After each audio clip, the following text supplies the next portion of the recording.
instructed franchisee KKR to release one of their player, Mustafizur Rahman.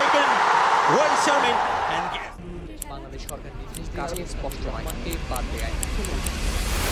আচ্ছা, আমি যদি এখন আপনাকে প্রশ্ন করি ক্রিকেটারদের সবচেয়ে বড় শত্রু এখন কি, তাহলে আপনি হয়তো আমাকে বলবেন ফর্মে না থাকা, ফিটনেস না থাকা, মাঠের কৌশল ইত্যাদি ইত্যাদি।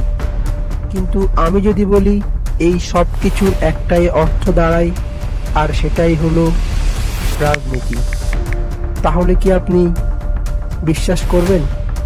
হ্যাঁ, আপনি ঠিকই শুনেছেন, রাজনীতি।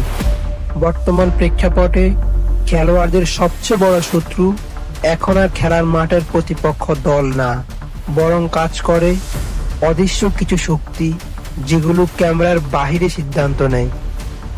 একটা সময় ক্রিকেটারদের শত্রু ছিল ফাস্ট বোলার, সুইং, স্পিন, খারাপ ফর্মে থাকা। কিন্তু আজ এই তালিকাটা বদলে গিয়ে সেখানে এখন ভোট, রুমের সিদ্ধান্ত, আন্তর্জাতিক সম্পর্ক এবং লিগ পলিটিক্স, এগুলো হয়ে উঠেছে ক্রিকেটারদের শত্রু।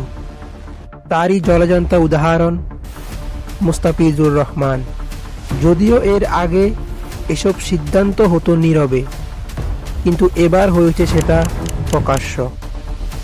একজন ক্রিকেটার আজ কোটি টাকার সম্পদ, কিন্তু তার চাকরির কোনো নিরাপত্তা নেই। নিলামে উঠানো কোটি টাকা, এক সিদ্ধান্তেই সব শেষ। আজ আমরা মুস্তাফিজের গল্প শুনছি, কাল শুনবো অন্য কারোটা।